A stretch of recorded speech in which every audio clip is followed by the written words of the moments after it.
Assalamualaikum. Walaikum assalam. I was on mute. Good to see you. Thank you, sir. My apologies for being a bit late and keeping you waiting. Assalamu alaikum to everyone. Sabina, hi. Nice to see you. The same. Very good to hear you. Yeah, I should come on live once it's time, but for now. There you are. Hi there. Good to see you, Tajudeen. Assalamu alaikum. Walaikum assalam. Assalamu alaikum, everyone. And colleagues, we should formally start the webinar then. Please. Thank you.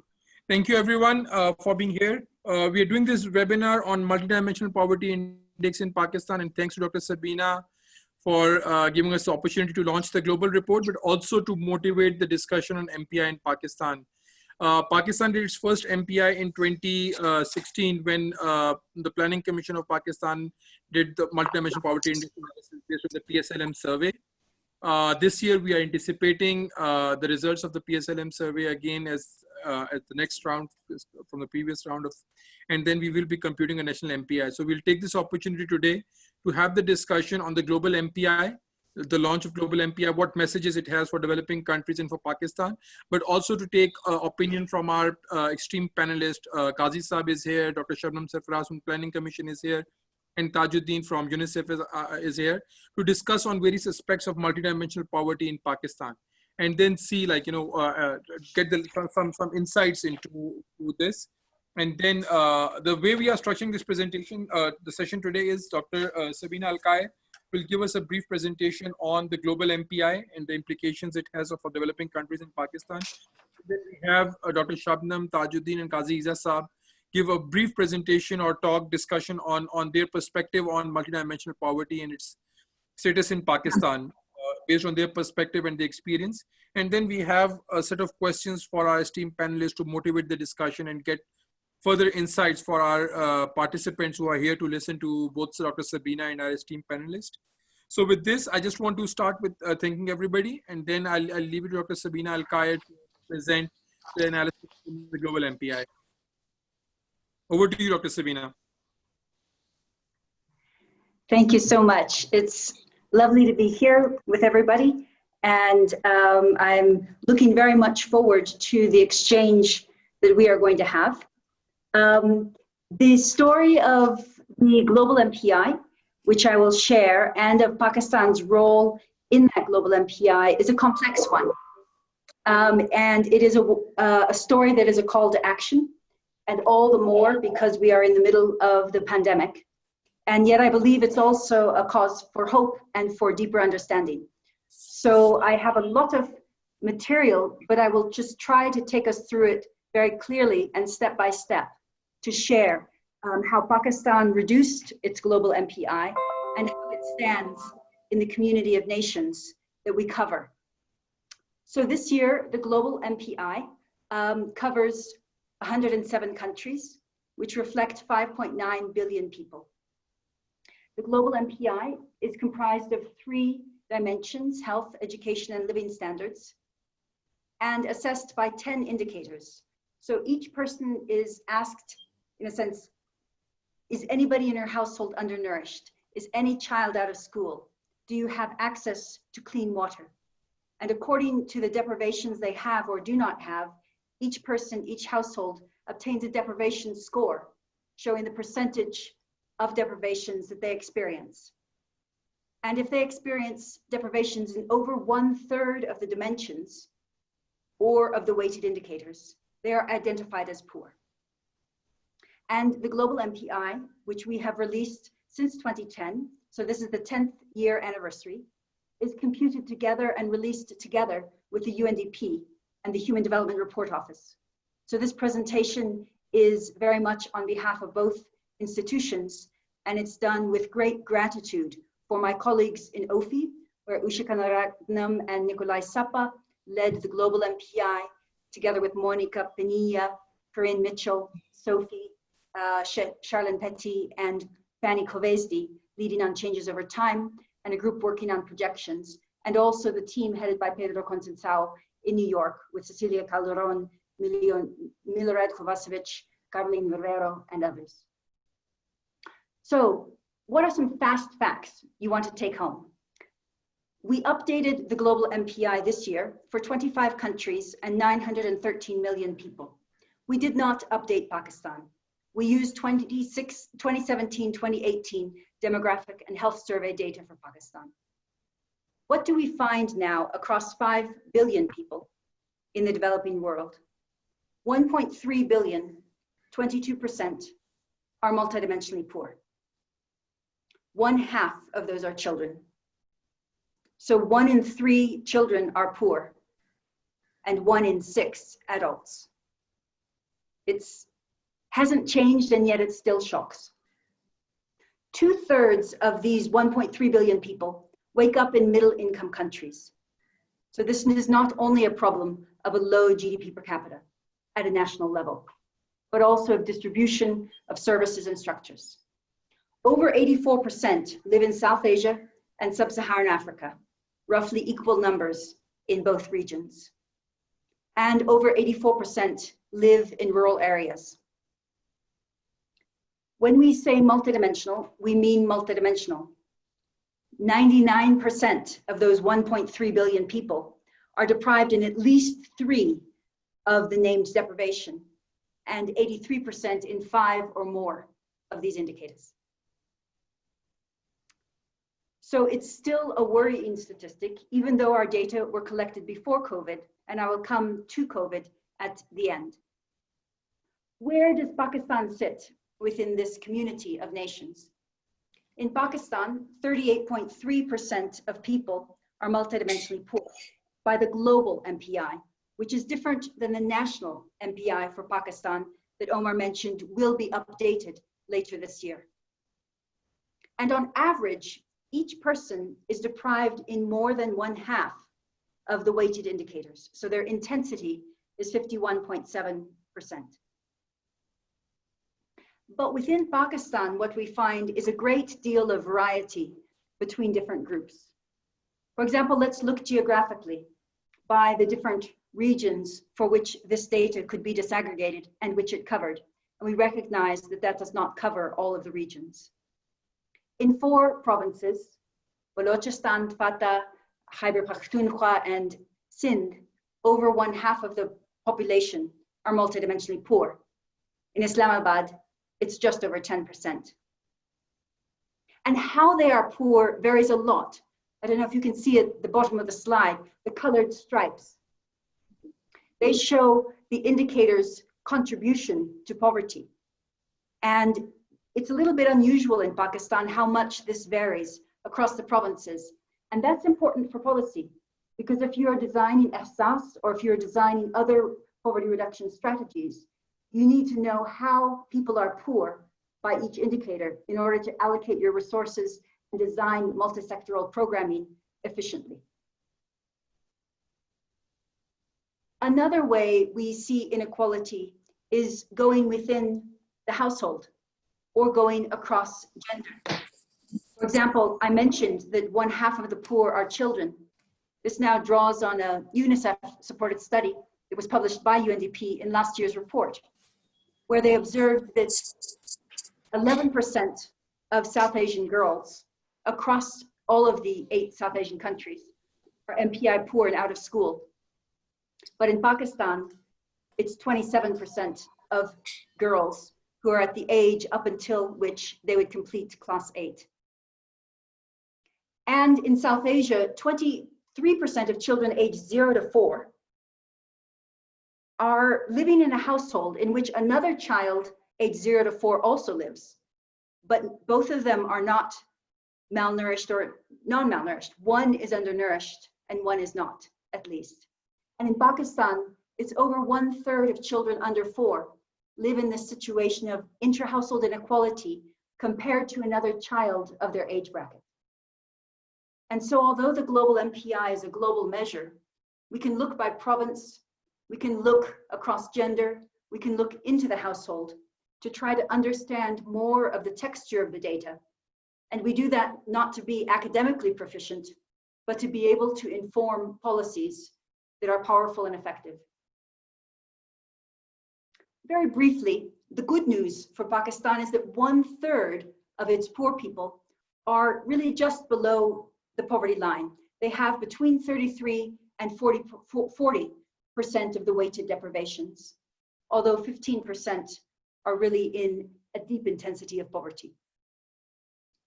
How are people poor? We saw that it varied by province, but in general, it's nutrition, it's education, housing, and cooking fuel that contribute most to poverty nationally. Now, I'd like to talk about how poverty has gone down.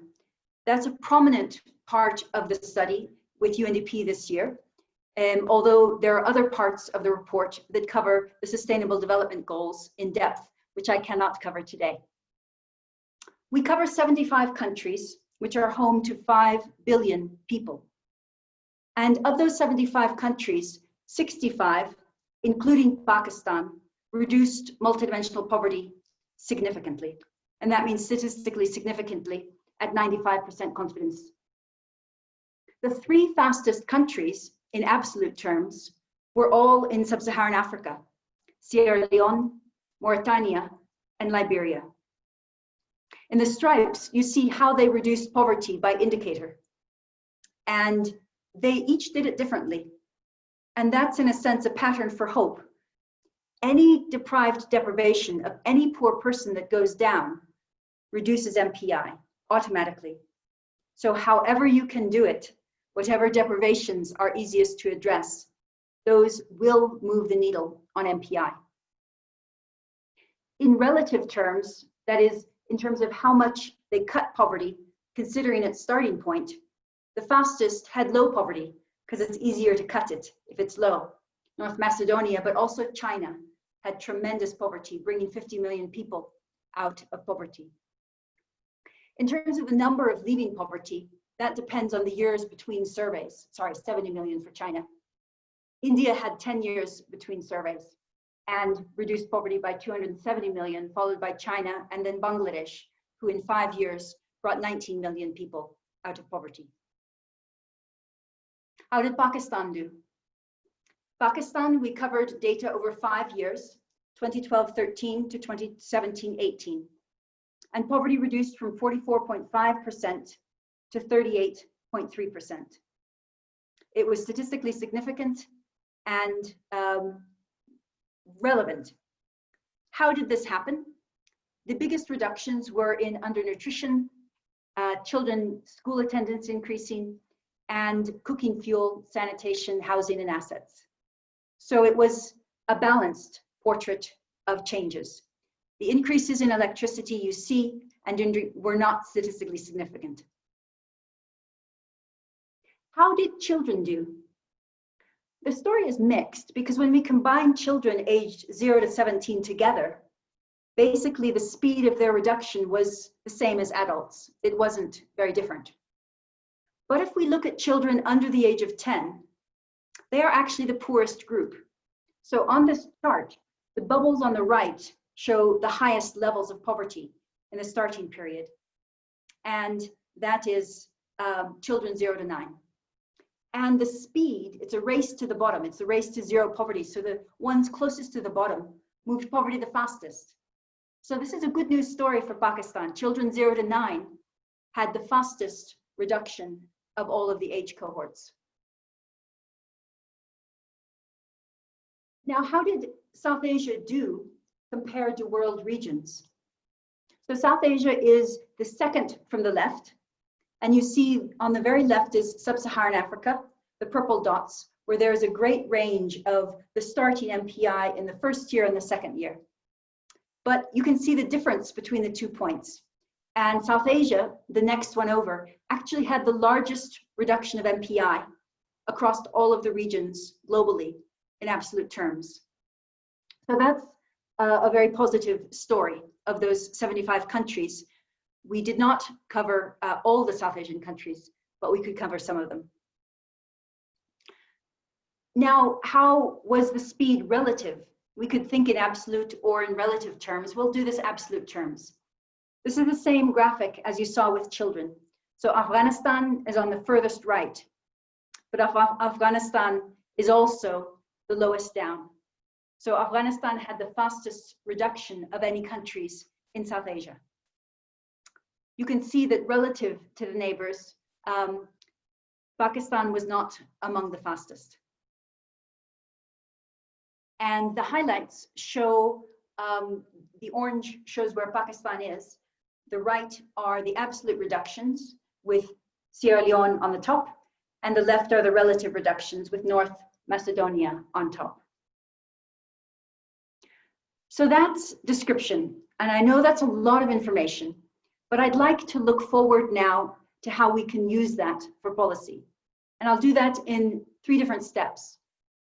First, target 1 of the SDGs is focused on ending poverty. And target 1.2 requests that we cut by 1/2 multidimensional poverty by national definitions. So the Global MPI is not the indicator for target 1.2, but it's an interesting question. Will the Global MPI be cut by 1/2 by the 70 countries that we could consider in this exercise? 75, sorry. And the good news is that 47 out of those 75 countries are already on track.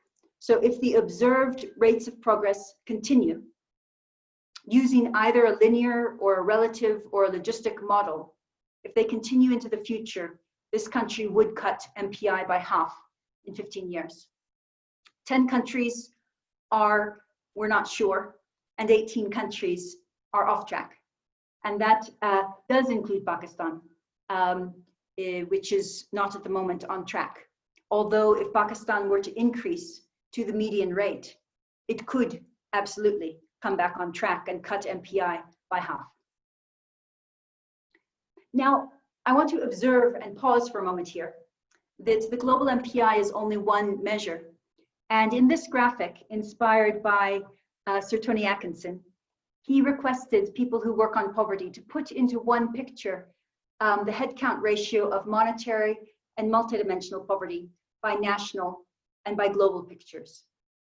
I won't go through the details, but what I want to point out is that the shaded lines are the Global MPI I've just shown you, but that their reduction is actually slower than the national MPI.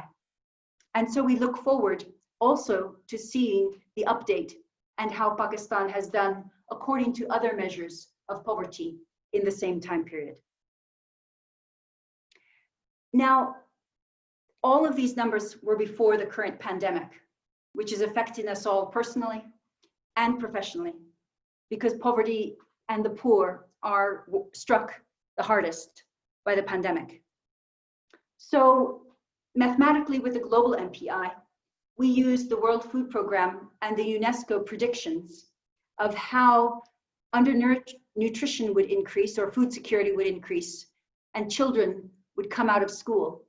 And we simulated 6 scenarios by basically giving people in the survey that was taken before COVID, deprivations they might have now after COVID. So for example, we took people who were not undernourished, but were poor or vulnerable, and ascribed an increase in undernutrition. And we took half of all primary school children and put them out of school. How did this change our prediction? In terms of the global community of countries, it sets the reduction of MPI back by at least 3.1 years for our very most modest situation of only a 10% increase in undernutrition and no change in school education, up to 10 years back if we consider a 50% increase in children out of school and also in undernutrition. So this is a worrying simulation. It's worrying, but we want it not to be disheartening, but rather we want it to put a mark, a highlight under how important policy work is in this period. Because if we can prevent that setback by wise and emphatic investments now, it will certainly impact these anticipated trends.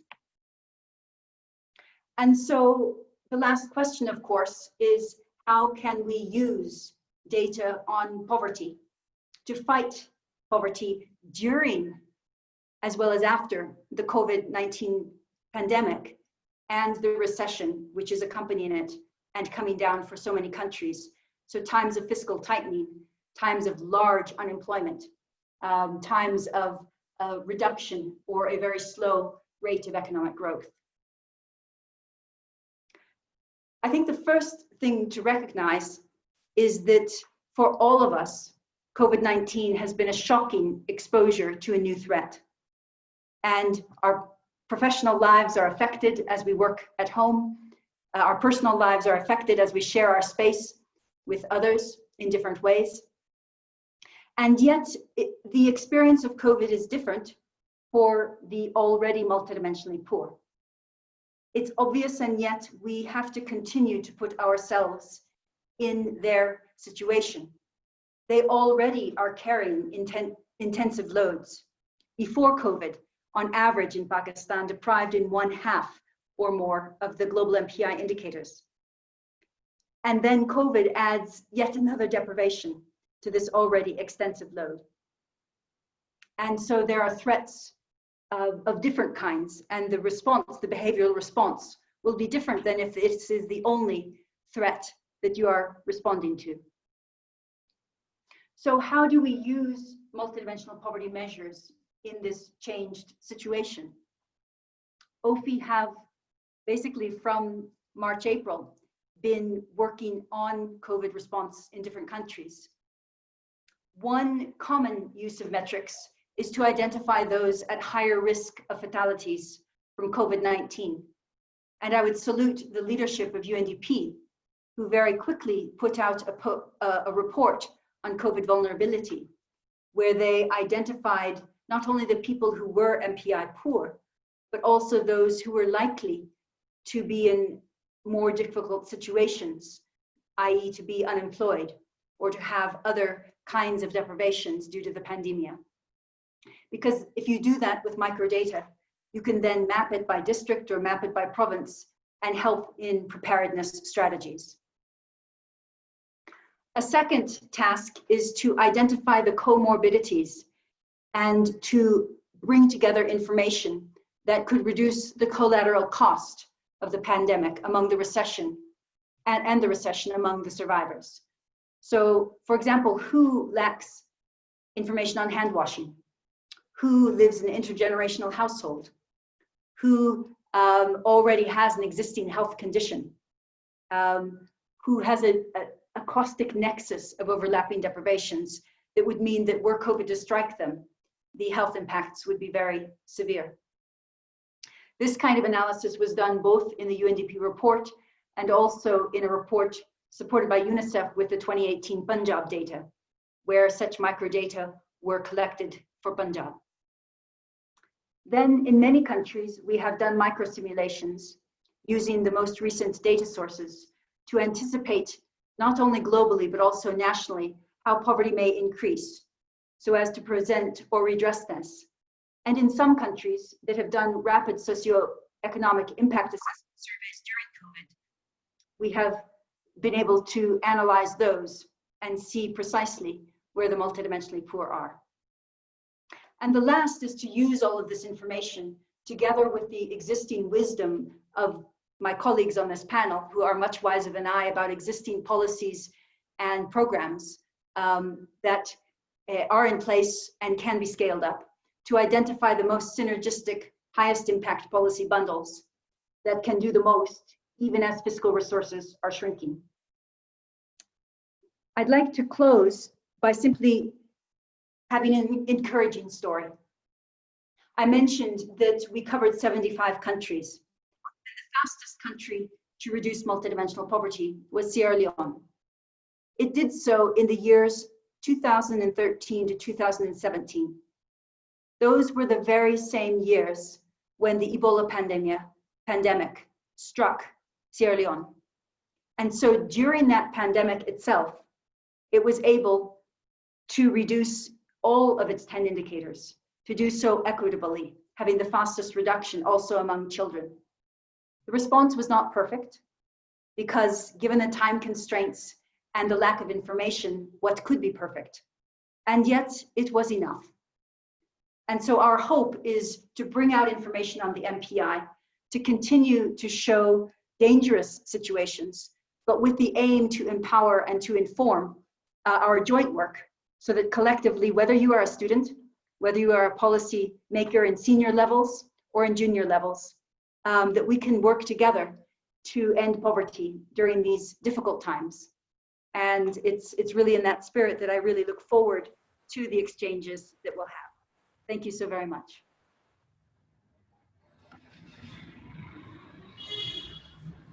Thank you, Sabina, for your wonderful remarks and presentation on the MPI, Global MPI Report, and also drawing on to the lessons from Pakistan.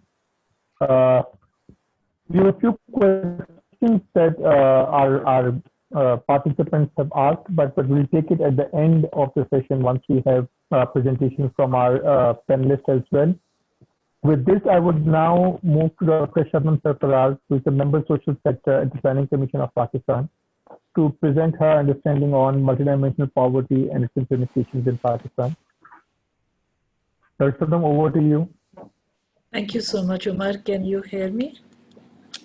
Yes, we can hear you well, Dr. Shabnum. I'm going to talk about the policy perspective and how useful having such, data are for us at the Planning Commission and other planning bodies. I was going through the press release for the report and cannot agree more with the byline. The COVID-19 pandemic is a stark reminder that we need to look beyond income to tackle poverty in all its forms. It is multidimensional poverty indeed, one of the dimensions being COVID-19.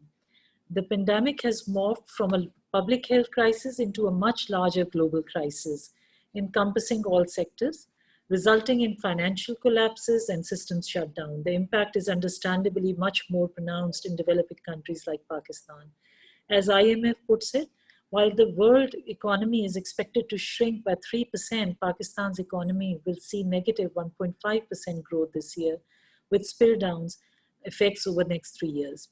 There is exigency to reorient and calibrate national response to save lives, save livelihoods, and salvage economies, which were the 3 targets that we had set up for our COVID-19 national action plans. While it heartened me to no ends to read that in Pakistan, almost 4 million people moved out of poverty over 5 years, but we must not forget that this was before COVID-19. For Pakistan, in a recent UNDP socioeconomic impact assessment report, which was supported by the UN partners early into the epidemic, it documents that they projected a sharp reversal in the earlier declining poverty rate from 24.3% to at least 40% of population now living under the poverty line, rendering at least another 2.45 million people food insecure. The real GDP is projected to slow down by 3% and over 42 million children are out of school. Where does that leave us now? Globally, as the governments are working on war footing to mitigate and minimize the risks associated with COVID-19, the government of Pakistan has also been conscious of the speed and agility which is required for responsive planning.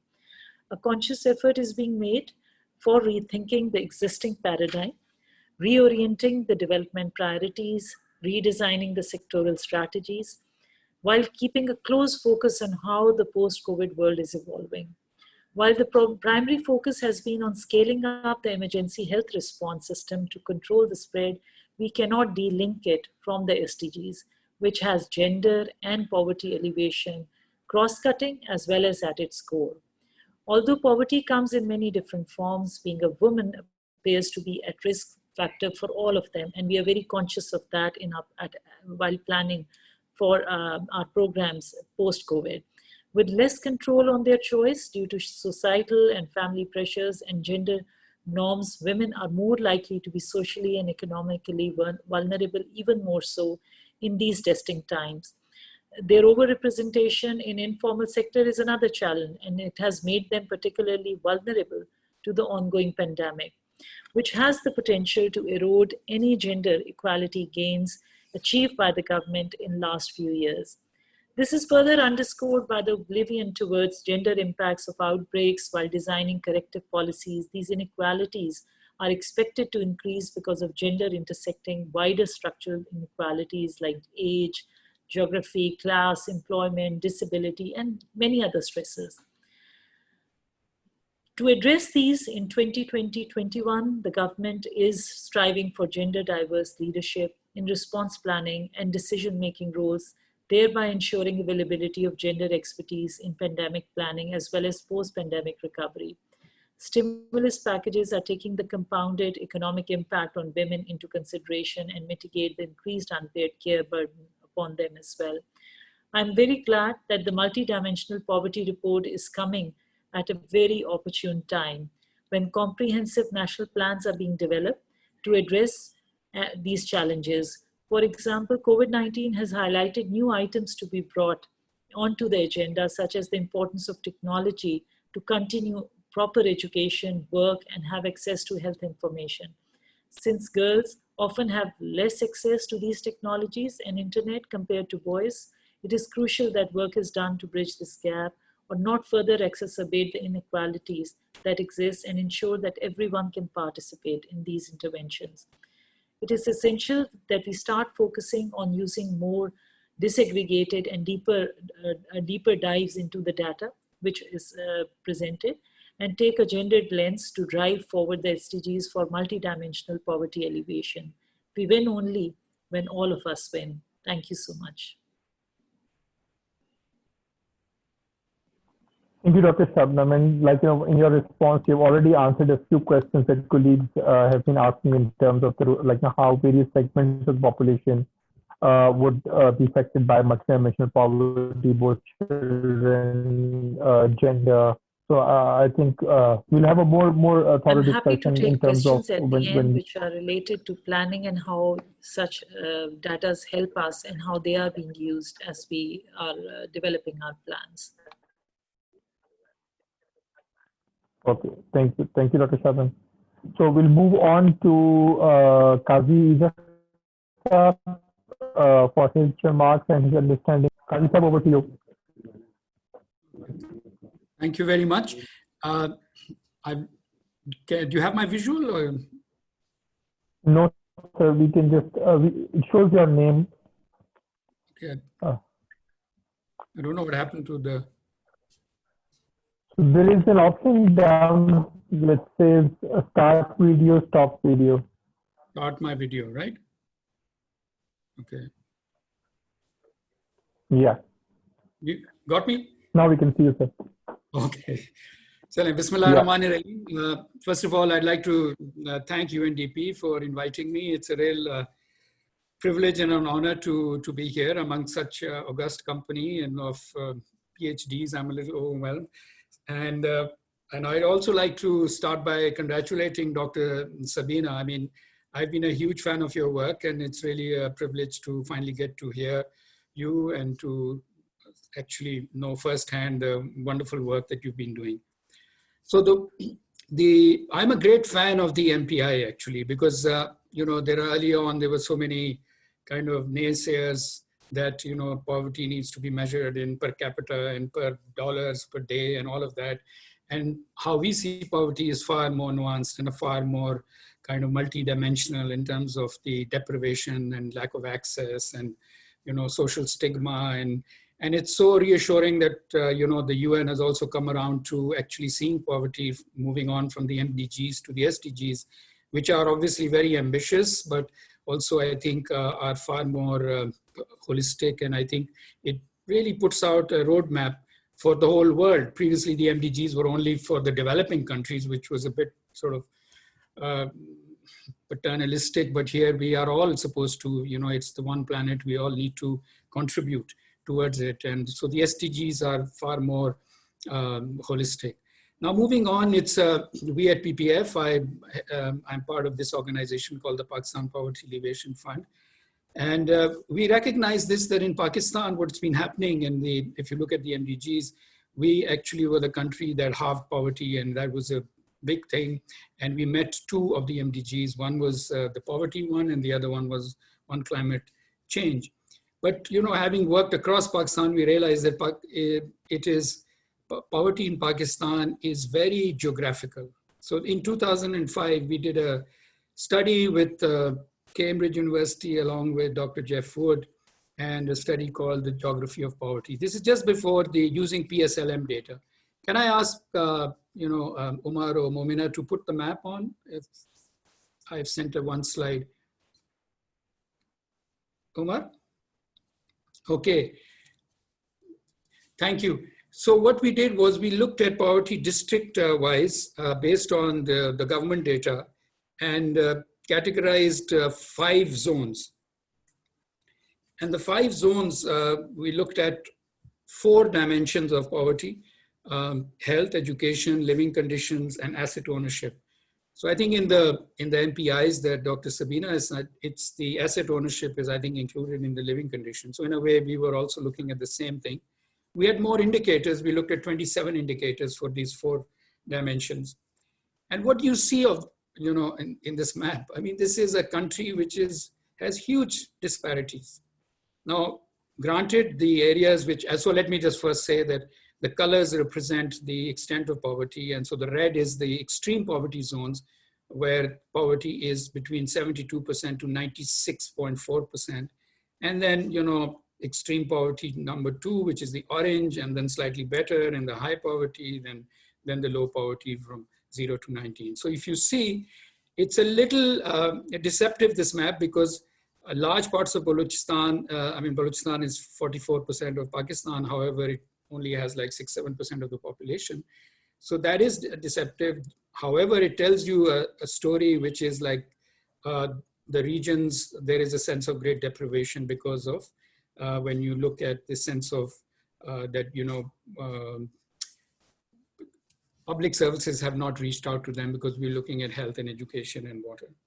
Now, if you were to look at the red, and if I was to just pick one district, which is, next to Quetta, and it's Kil Abdullah, which has, I think on last count, it was the district with the highest levels of poverty. It was 90%, 92%. And then compare it with Lahore or Islamabad, like you said, which is poverty of less than 10% or, close to 3%.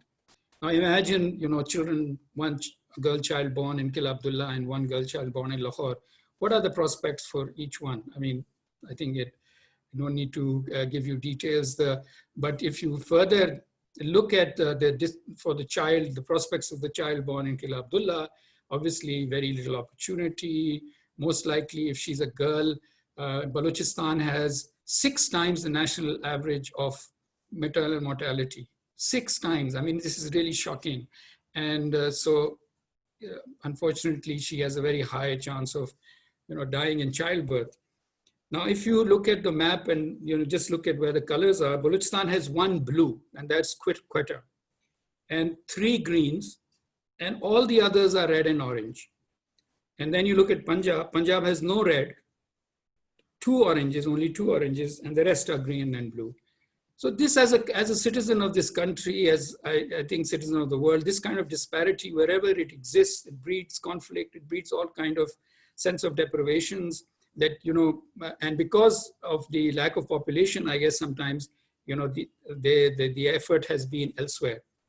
So this perpetuates intergenerational poverty. I gave you one statistics on maternal mortality, the one that is like the one that really, if that is not a call for action, I don't know what would be a call for action.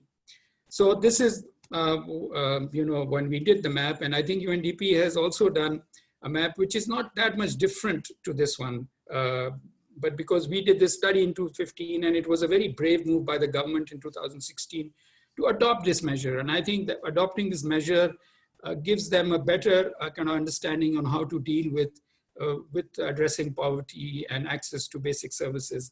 So that happened in 2016, and I think the numbers went up quite dramatically because Pakistan was showing 12%, this is after the MDGs, 12% poverty, and then the number shot up to 24 because we were, measuring other things as well.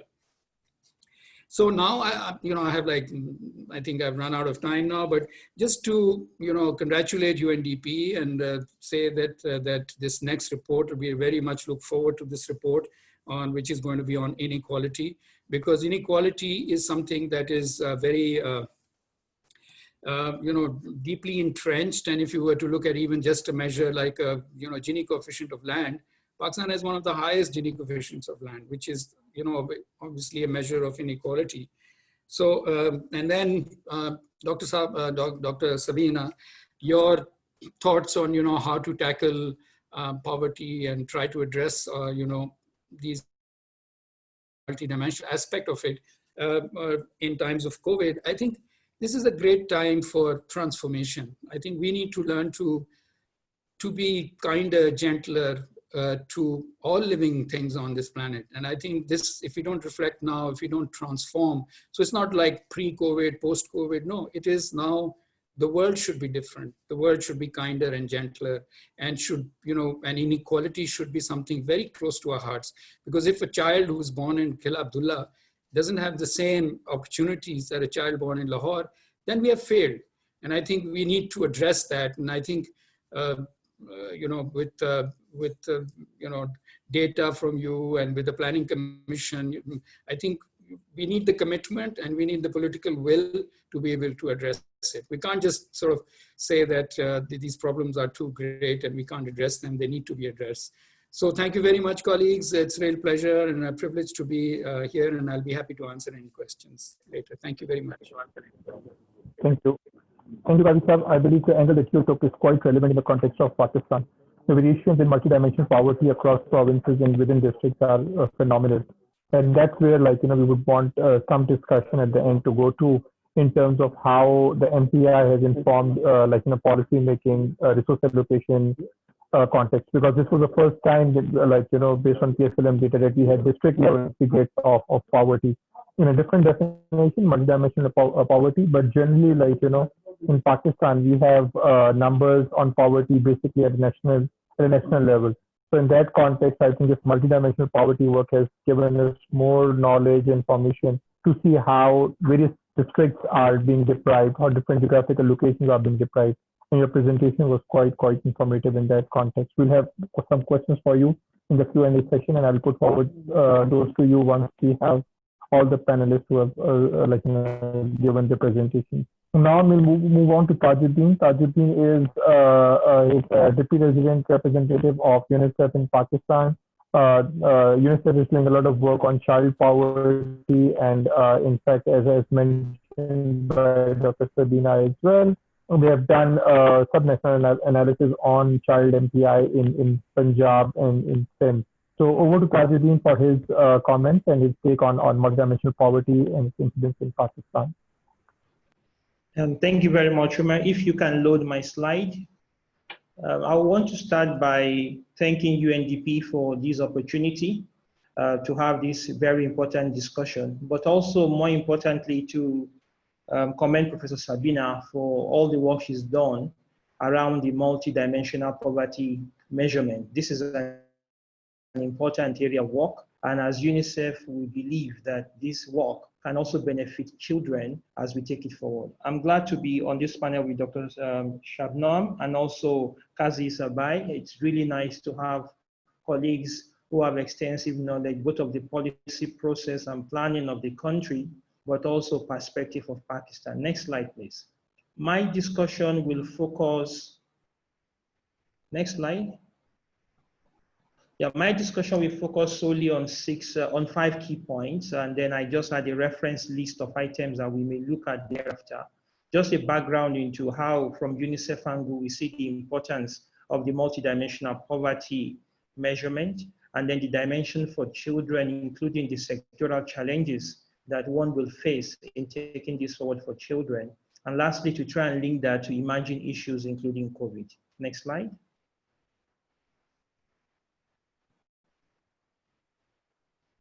With regards to MPI, why do we really need a multidimensional poverty index study? Maybe I should not even be talking about this because Professor Sabina has done an excellent job to give us a context and the background. But maybe just to say that it is very clear from the last 3 speakers that a focus solely on monetary poverty measurement is unidimensional, and it does not do justice to the issues that human beings, as complex as we are, do face. The second is that the Multidimensional Poverty Index provides us the opportunity to actually disaggregate information on many issues that contribute to poverty. You know, multidimensional dimensions, education, health, standard of living, and all of these together is actually what makes our life as human beings, and in particular for children, all of these are very important. If we can maintain the slide on full screen, that will be fine, or I can share from my side. Okay. The third is that multidimensional poverty do help us to engage in policy dialogue, because that way we're able to pinpoint policy action towards the root cause of problem. And for children in particular, the root cause analysis is extremely important, because if we are just addressing monetary poverty, in our judgment, it will be tokenism, addressing only the surface and not going into the root of the issues that really affect human beings. And lastly is that by engaging in multidimensional poverty analysis, one also gets a better engagement into data disaggregation, targeting, and contextual specificities of issues. Next slide.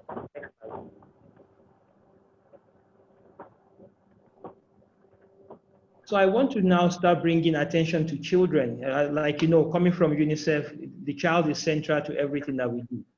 And based on that, it's important to highlight that out of the more than 200 million population in Pakistan, close to 41% of them are children less than 15 years old. Therefore, child poverty is very important and significant in Pakistan, because we are talking to almost half of the population of the country.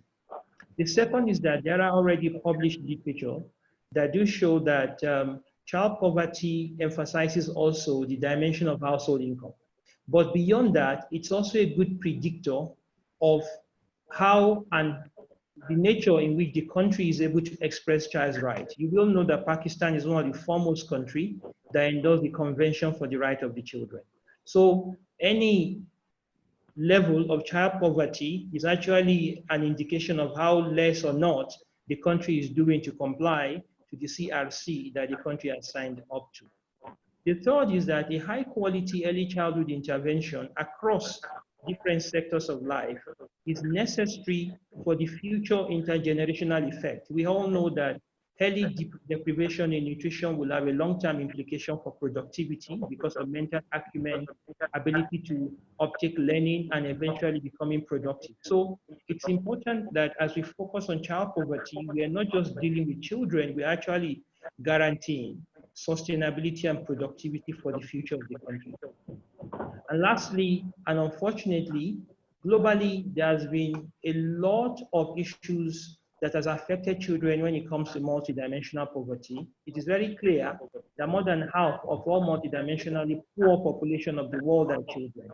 So you can just imagine that actually the highest population in terms of proportion that is poor are children. And if that happens over the course of time, it means that the future generation that will be breeding will not be able to adequately or effectively contribute into the productivity of the country. So investment now in children by addressing multidimensional poverty in children is an investment for the future productivity of the country. Next slide.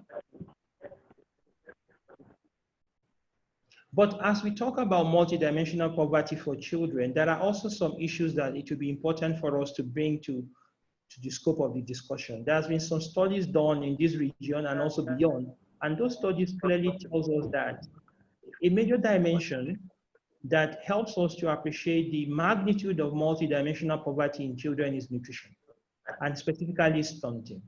In a country, for example, here, where you have 44% of children under 5 who are stunted, is already a prerequisite that we have a huge population at that age group that is starting life with a huge burden of poverty.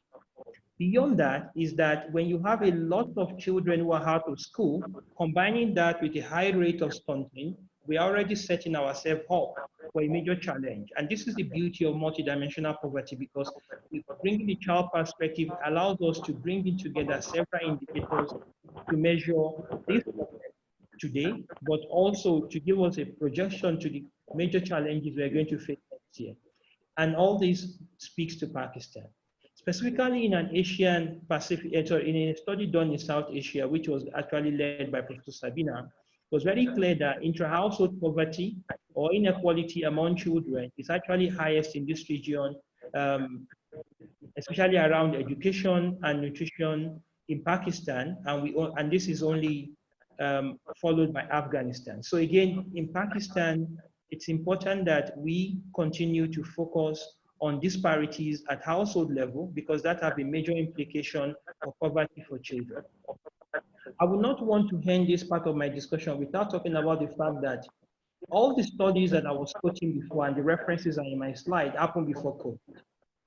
And now that we have COVID, we all know that we have close to 42 million children who are out of school since March this year.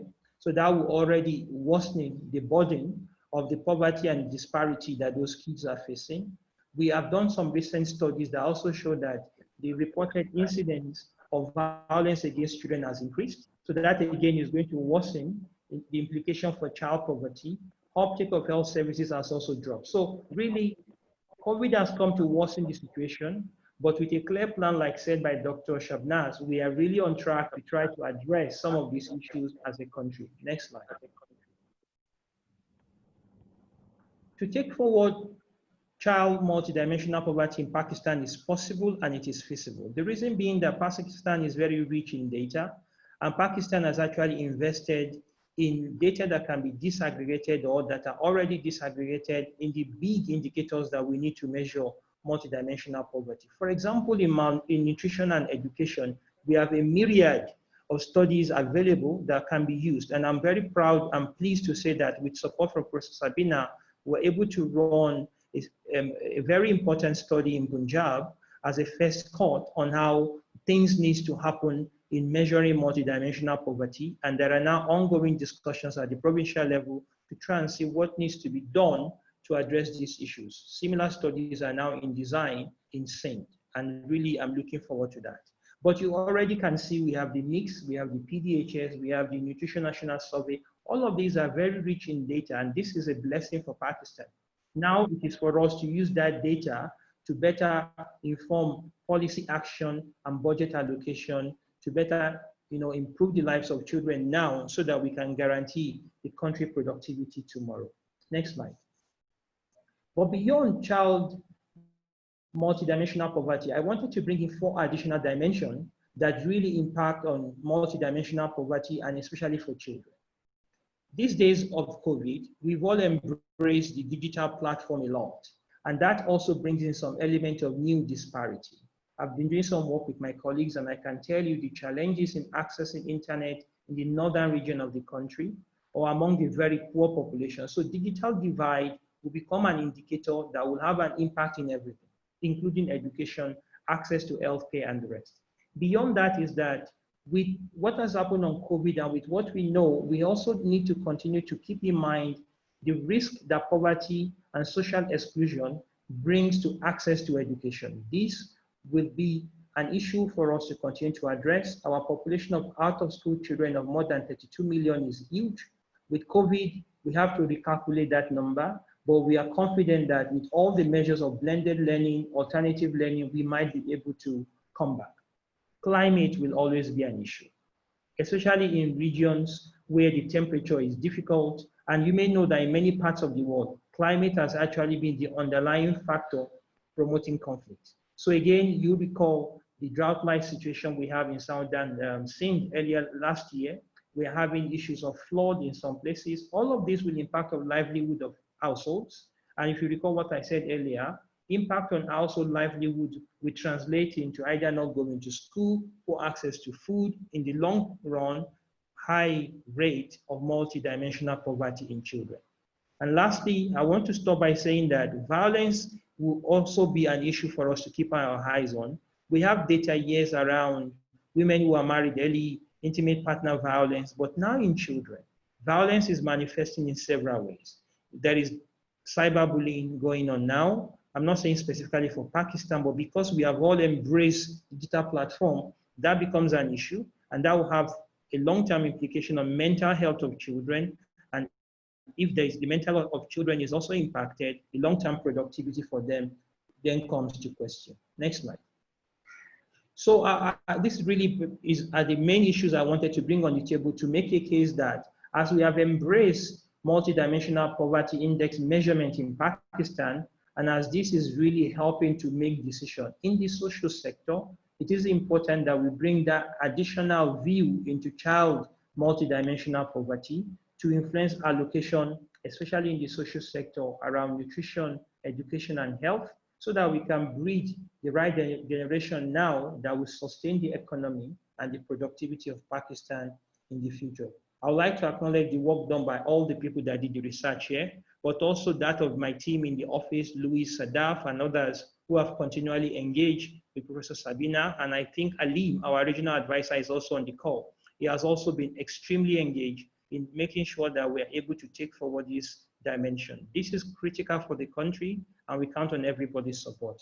Thank you. Thank you, Qazi, again for a wonderful presentation. Again, like, I was looking at the questions as well, like, the segment of population, like in different segments, you talk about children, there are questions about youth, gender. I think it's very important how MPI is disaggregated at that level. We have detailed understanding of how MPI varies across different provinces or different geographical locations, but how different segments of population are being impacted by poverty. Of course, there would be detailed limitations in that context, and we'll discuss it in greater detail with our panelists. So with this, thank you, colleagues, thank you the panelists for your presentation. We'll move on to some question and answer session. There are a lot of questions that several participants have asked. I'll try to bifurcate them under different streams and direct them to different speakers, Dr. Sabina, Qazi Saab, Dr. Shabnum, and Tajudeen. The first set of questions is for Dr. Sabina, basically.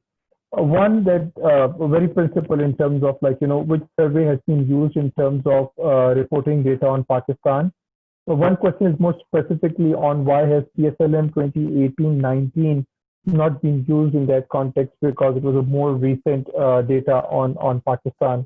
So that's one question in terms of data. I'll put together 3-4 questions for Dr. Sabina. The second question relates to COVID-19, and this is very interesting in the sense that one is that how does the COVID-19 situation impact multidimensional poverty? Does the report capture that element? And also microsimulations used in the report on capturing COVID-19 impact, what are the implications of that in the context of Pakistan? So basically the question is, how does COVID-19 impact poverty in Pakistan, and also how is it being informed by the microsimulations being done in the report? Also, the third question in the same vein is, do we need a different set of indicators to capture multidimensional poverty in the wake of COVID-19? And then what sort of indicators would there be in that context? Dr. Sabina, I'll leave it to these 3 questions. There are others as well for you, but let's start with answering these. Over to Dr. Sabina. Thank you so much, and thank you to all the participants. I only wish that we could be together. So first, in terms of data, Global MPI uses the demographic and health surveys and the multiple indicator cluster surveys for 47 countries each, and nationally specific surveys for the remaining countries. So it uses Pakistan's 2017-18 demographic and health survey because that covers all of the required indicators. And the PSLM 18-19 is more recent, and it is the data set that the Pakistan Bureau of Statistics will use to update the national MPI for Pakistan. And we look forward very much to seeing those results. They have the advantage in that they can be disaggregated down to district, but they do not cover undernutrition, stunting, and undernutrition for children, and low BMI for adults. So this is one of the limitations of the Global MPI is using these international surveys, and so not using the best ones perhaps, and yet it can complement the national MPI by showing a different configuration from a different but similar MPI. In terms of COVID, the microsimulations, we did them on the 2017-18 data set as part of the national response. However, we have not done work specifically in Pakistan, as we have in other countries, doing microsimulations with the data, but I'm sure that colleagues who are working on these things have done, and it would be interesting to know what studies you have come up with. In terms of new indicators, I think that the COVID pandemic has had a huge impact on unemployment of the informally employed and the insecure employed. And so that is a deprivation which has shot up. And it does affect people multidimensionally. There is an income aspect, of course, a consumption aspect perhaps, but there are also other knock-on effects from that unemployment. And so that is one indicator which countries are trying to bring into a vulnerability analysis and an all-around 360-degree COVID analysis, together with some of the indicators that I mentioned about overcrowding, about intergenerational households, about hand-washing facilities, about existing health conditions of diabetes, of heart disease, and asthma, other underlying health conditions. So that's a quick answer, and I'm sure an insufficient answer, but thank you very much. And I do look forward to learning about other studies that colleagues are doing in Pakistan.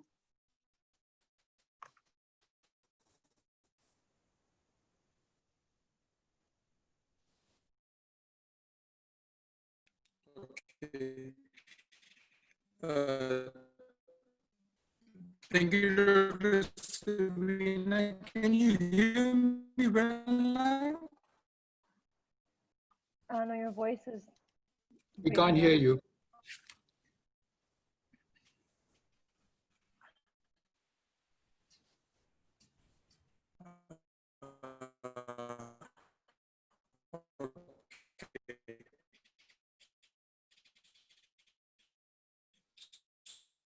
So,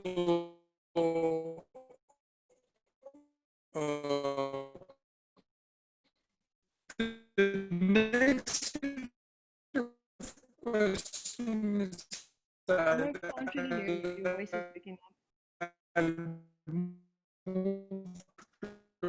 to Shabnum in terms of, like, you know. I'm afraid, Umar, I'm here, but I cannot hear you.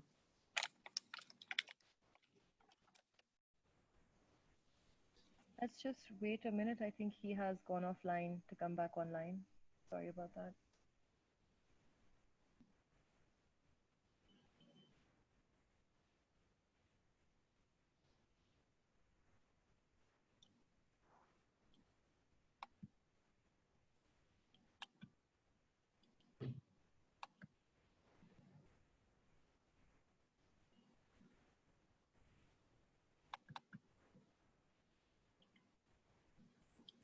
In the meantime, if anyone else would like to say something or reflect on something someone else said. So sorry, colleagues, I'm back. So can you hear me now? Yes. Yes, Yes, it's perfect. Okay, thank you. My apologies, some issues with the internet over here. So next set of questions is for Dr. Shabnum. So one is, like, you know, how has MPI been used in Pakistan in the context of, like, you know, targeting and also for resource allocation? There's been some concerns, like, not concerns, but some questions have been on the use of MPI for during NFC or resource allocation. How has regional programs been informed in terms of, like, you know, in Qazi Azmat Isa's slides, we saw Balochistan being largely in red in terms of multidimensional poverty. So how has regional programs been influenced by MPI analysis? And one last set of questions is, like, you know, is there a case for universal basic income in Pakistan to address this MPI divergence across different geographical locations? Over to Dr. Shabnum. Thank you so much, Umar. Can you all hear me? So yes, I Dr. think Shabnum, because my association with the planning department has been over the last 1 year, and we've seen normal times, which were pre-COVID times, and we've seen COVID times. So I think it becomes extremely important for us to make use of this data for making focused interventions. And we will continue to, we are continuing to use that. Even today in the morning, we were reviewing our SDG baselines and targets, and reviewing what sort of interventions need to be brought in, and also looking at the provincial disaggregates. I think what is very important for us is which I would strongly propose, is to prepare policy briefs, which are both national but also provincial, because a lot of these subjects are now devolved to the provinces. Although in wake of COVID-19, the federal government is continuing to support the provinces, and we have allocated dedicated budgets in this year's our annual PSTP, and we are trying to support them in coming up with their mitigating interventions in wake of COVID-19. But I think having these policy briefs, which are for the provinces, and also I think presentations they were great presentations, I would say. I'm really glad I was able to attend, the presentations which were made today, because they're very valuable for the planning purposes, for targeting, and also for an inclusive approach. And I think there is a need to delve deeper down into these, into the datas, and trying to come up with more focused, identifying where we need to invest more, because the monies are going. We are. I think globally we are facing this economic crunch, and it's important more than ever to have very targeted and focused interventions guided by the evidence which is in hand, and again monitoring it alongside. There was a question which I was reading on the panel, and I tried to answer it as well, because somebody asked that now with COVID-19, are we expecting a second wave, and how are we preparing for that? We are certainly working on on building the resilience of our systems, and we are working very closely with the provinces based on the challenges that they confronted and the lessons learned. There are lots of priorities which are stemming up, and we are working together, because COVID-19, I think one thing which COVID-19 has taught all of us is that it can affect anybody, and it is not discriminatory. So we cannot let one province leave one province behind in some of our development programs, like the integrated disease surveillance and response, for health upgradations, for national. We're working with them for national WASH programs, and also on a livelihood program, which is very closely links to the poverty, data that you've expressed over here. And I think we will be coming back to the information which was shared today in these presentations, and to the report as we develop these programs. So extremely useful for us, and we look forward to working together with all of you and guided by the experts as we develop these programs, as we implement them, and as we monitor them. And specific targeting is going to be our focus, and to make optimally utilize the limited resources that we have in hand. Thank you so much. Thank you, Dr. Shabnum. We'll get back to you with a few more questions that are coming up. Qazi Saab, there are a couple of questions that attendees have asked from you in terms of, from a practitioner perspective, and from as a representative of Pakistan Poverty Alleviation Fund. How do you think the rural-urban divide in terms of MPI is being responded to, either in the programs that PPAF is implementing, or in general as well? How do you think, because generally the issue is that, as your presentation has shown, we have regional disparities, but the issue is does the MPI really identify the rural-urban divide in that context, and what are the policy recommendations or implementation plans that you, as in general at PPAF, or in general the government of Pakistan should adopt to address this rural-urban divide? The second question for you has been more in terms of the universal basic income. What are your thoughts on that? Is there a case for universal basic income when we talk about the disparities in MPI across geographical locations?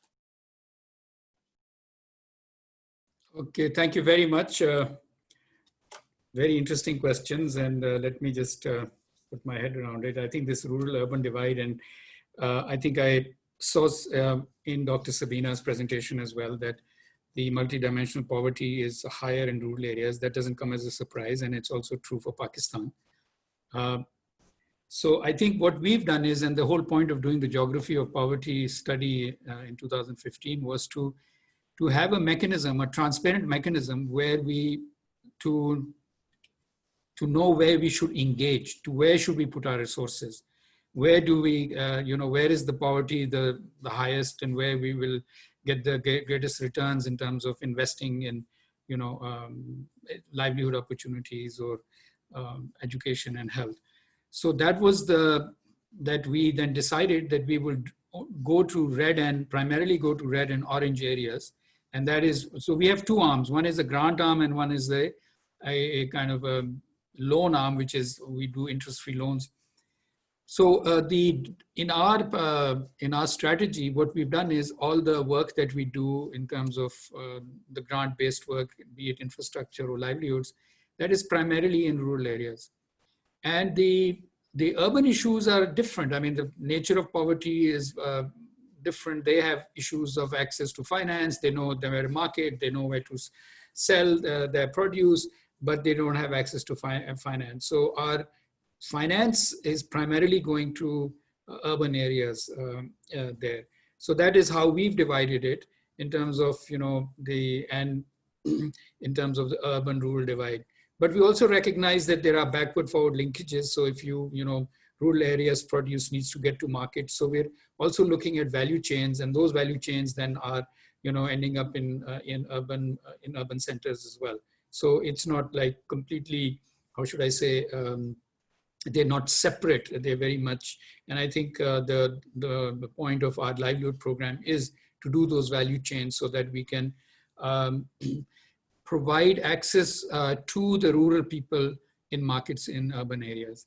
Now, the second question on universal basic income, I totally support it. I think, the country belongs to the people, and the people should have, when these sovereign funds are now happening all over the place. I think Norway started it, and this is a sovereign fund for the people of that country. I mean, that's the best way to get buy-in, have stakeholders that we care about this country. We have a stake in this country in every sense of the word.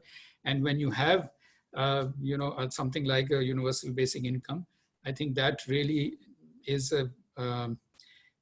it's a very strong indicator to the people that, this is your country. This is, you are also benefiting from it. And I think, so I'm fully supportive of it. And I think one of the things that the government is doing continues to do, which is not a UBI, but it is, targeting the ultra poor through the BIS program and providing a monthly stipend. I think that also helps a lot. But I think, but you need to have income to be able to provide that universal basic income. So I don't think Pakistan is in a position right now to be able to provide it. But inshallah, when things improve economically, I think this is something that we should all seriously look at. So thank you. Thank you, Qazi Sahab. We'll move to Tajudeen, a couple of questions for you based on the presentation. One is basically like, what sort of data sources do we have in terms of measuring child MPI? And secondly, do we have data on children with disabilities? Because that's another segment of more specific set of a segment of population that would have vulnerabilities against multidimensional poverty. Thanks, Umar, and thanks for the question. I'll start with the second one. And I do agree that data on children with disabilities is extremely important. We don't have enough data on that for now, and is an area of data gap that we need to all invest in. With regards to data sources that can actually be used for child multidimensional poverty, I did show example in my slide. I'm also happy to say that we have actually applied a few of them in Punjab. So the multiple indicator cluster survey is a household survey with a huge population size. And in that, we are able to provide subnational level of analysis that can be used, like the example we did in Punjab was an excellent one. The National Nutrition Survey of 2018 is one of the largest nutrition survey I've ever seen. And this not only goes beyond the province, but it also provides us with district level analysis. So we can also actually apply that to give us some good information around everything on nutrition. So we have data set, across different spheres of life, health, nutrition, education, and protection that we can actually pull together to come up with the index for children. And Professor Sabina has actually done one round with us, and we hope that this can become a common feature in the national MPI report. And then that way we can use that both at the federal level, but more importantly at the provincial level to advocate for policy, plans, and budget. Thank you. Thank you, Tajudeen. We now move to more technical questions for Dr. Sabina, and thanks to Louis for these questions. One is like, how do we weight, like, how is this weightage across indicators and within indicators being done? Do you think we should have equal weights across indicators? Because having unequal weights might have implications in terms of giving more weightage to a particular dimension. For certain dimensions compared to others. Again, would having a larger or lesser number of indicators for a particular dimension have implications on MPI? The second question is also related to this, again, choice of indicators, but with the question on rural-urban divide. So do you think there is a case for using a different set of indicators for to measure rural poverty and different set of indicators for urban poverty? This question also came into light when we did this national MPI report with the Planning Commission in 2016, where MPI in urban areas was lower compared to rural areas. But one assertion was that MPI has been underestimated in urban areas. So your thoughts on these two questions, Dr. Sabina?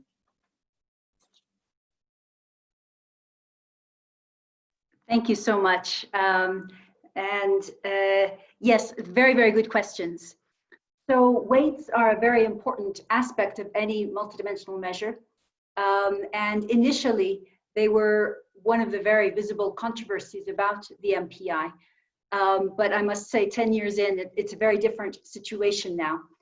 First of all, we have to establish a truth, which is that we disagree with each other about weights. And I disagree with myself about weights. I might think one thing one day, one thing another day. We disagree because of where we're coming from, our priorities. And because that's important, because our societies are plural and we embrace disagreement and creativity, what technical people like we need to do is we need to make measures that are robust to a range of weights. And what that means is that the policy conclusions that will be drawn from those will not change if you change the weights a little bit. And we every year stress test the global MPI, for example, by weighting each dimension 50% at a time and seeing how that changes the rankings. The other factor in terms of weights is that there is not an argument for equal weights or against equal weights. I think it's more a matter of making a tool for policy that embraces a plurality of views. Now, in terms of the rural-urban, that's a good question. And in fact, some MPIs do have different indicators for rural and urban areas. For example, in urban areas, you might require flush toilets, water piped into the house. You might include waste disposal mechanisms or overcrowding, which might be differently conceived in urban and rural areas because of outdoor sleeping arrangements or cultural norms. So it is possible to have different urban versus rural indicators. So far, it's been interesting that most governments have not gone in that direction, although the regional MPI for Latin America that was published in 2014 did. But most have not gone because they don't want accusations of having different standards for the rural and urban areas. But certainly it is possible to do, and you can also do that as, in a sense, a stress test for the current situation to see how much the figures change if you have different standards. Thank you. Thank you, Dr. Sabina. So next question is for Dr. Shabnum Sarfraz. Again, the question is largely how has MPI been used to tackle inequality, and under SARS, also how SARS program is using MPI, or are there any implications for MPI to be used for ESAS program for targeting poverty?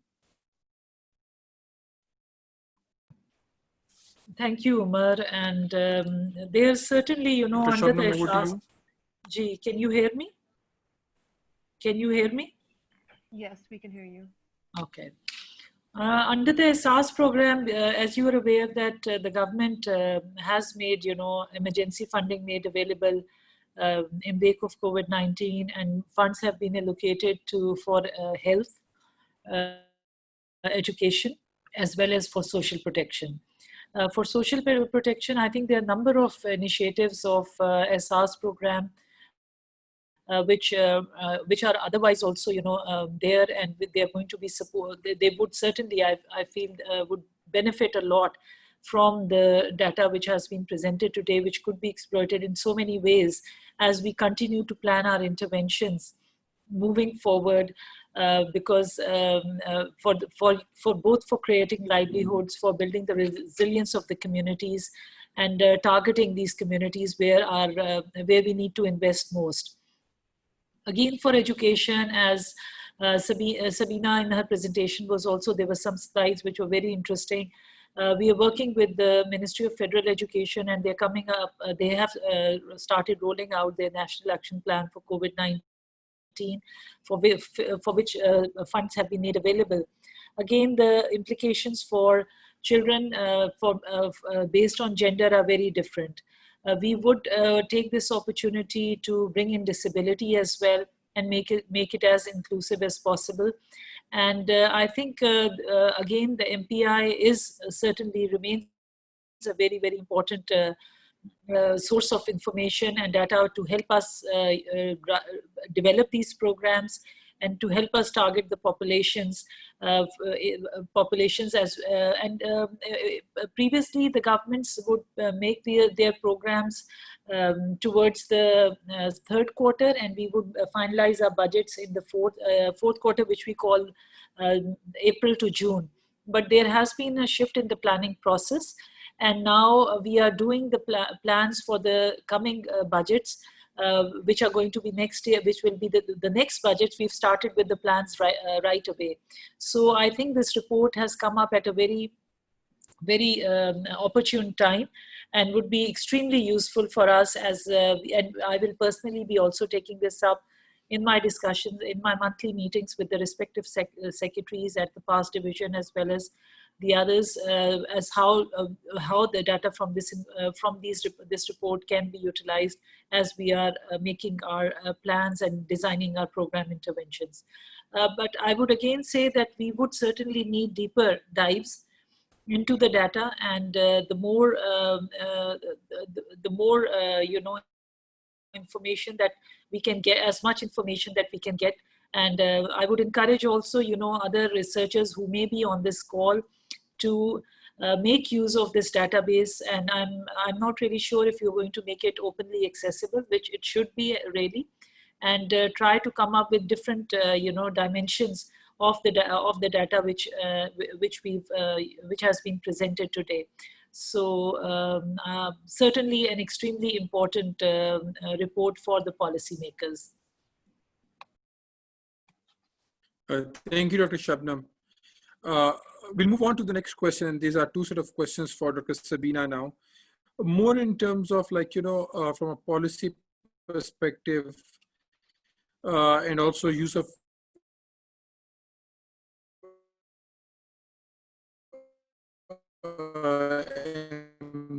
MPI at a global level. Is there, do you have any success stories from your global experience in different set of countries?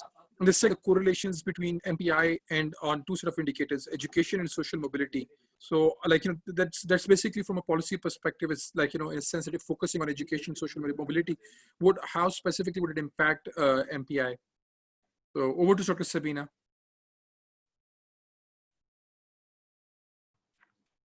Thank you so much. I think I'm not quite sure I got the question entirely, but I think it was basically how education policies can be informed by the national MPI. And I think that there are three angles of that. One is that if children are out of school, that may not be the only deprivation that they experience.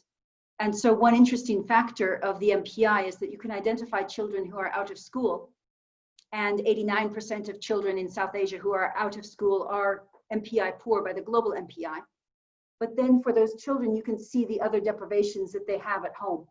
For example, is nobody in their home educated? Or what are the other situations that they have? So I think that that's one use, is to be able to understand the lived environment of out-of-school children. And this is important because it might affect incentives to bring children into school, about nutrition benefits or something, or it might affect other activities that are keeping children out of school that have to be addressed in order to rectify the problem. And I think another feature of looking at education in a more holistic context is that sometimes the education programs then can impact or raise awareness or understand how to educate children about their own circumstances, not only older children, but also young children, because they might be able to have information that would support them back home. And there are some really innovative programs in bringing public health messages into curriculum, even at the primary school level. And I think then in a time of COVID, it's even more important to really understand the overall reality of children, because they also may be involved in intergenerational households. So you need to understand their environment and understand how the closures of school or the reopening of school could have different kinds of effects in terms of transmission, and also in terms of the loss from not attending school. So I hope that I got the question right, and those are some thoughts. Thank you. Yes. So basically, yes, you have partially answered it, but maybe if I can reiterate the question, and maybe if you have a different perspective on it.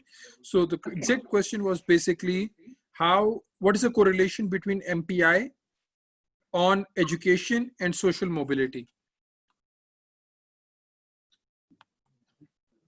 Right. So social mobility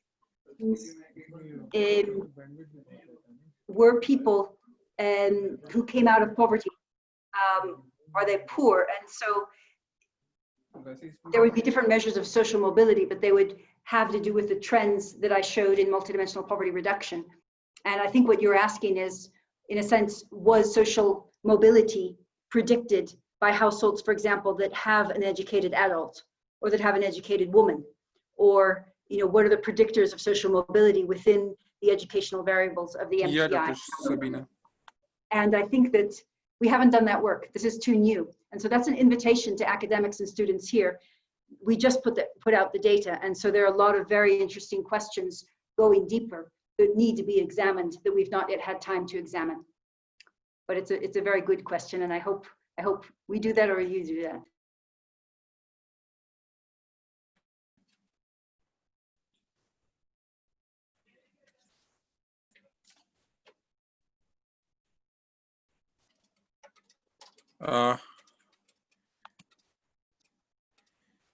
So the next, there's another question, an interesting question for Qazi Saab.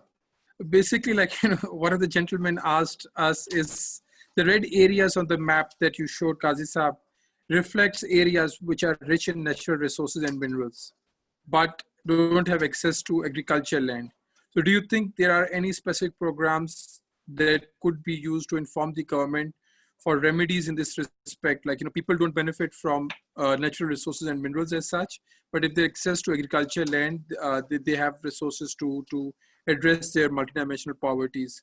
So any suggestions for the government for remedies in this respect? Thank you very much for asking this question, which is so close to my heart. I'll tell you why, because I think there is a great opportunity right now with CPAC, the China-Pakistan Economic Corridor.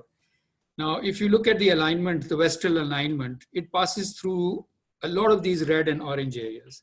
So we've been trying to tell government that there is a $60 billion investment going on, which then ends up in Gwadar port.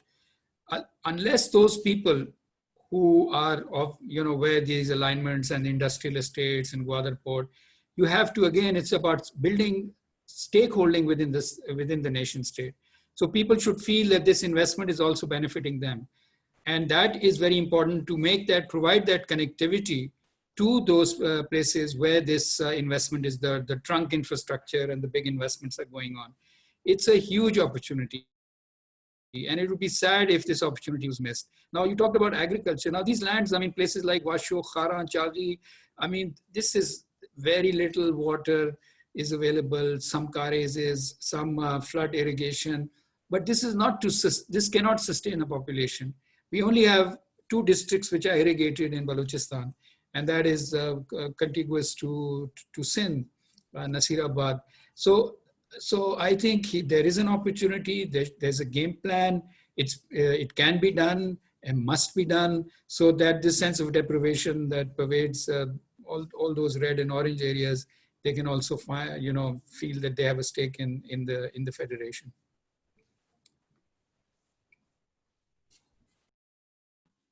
Thank you. Thank you, Qazi. Thank you. Thank you. Dr. Sabina, some questions for you again. And the questions that are coming to you are more on the choice of indicators. So one colleague have asked this question in terms of why SDG indicator framework on WASH not included in MPI. Basic one more in-depth question is, can we focus on the access to safe drinking water instead of improved drinking water as an indicator? The second question is on the health, education, and living standards are broad-based component of MPI. Pakistan is an agriculture-based country. What country-specific indicators can be used in the MPI calculation in future? Now, these are brilliant questions. In terms of water, the SDG definition has different layers. So one SDG indicator is piped water into the premises. However, institutions, including UNICEF, recognize that in some regions that is too ambitious, and that the Global MPI, being a measure of acute multidimensional poverty, then looked at another component of the SDG definitions, which was adequate water in terms of its source. There's also a question in the SDG indicators about the E. coli and about the other quality of the actual water that is tested.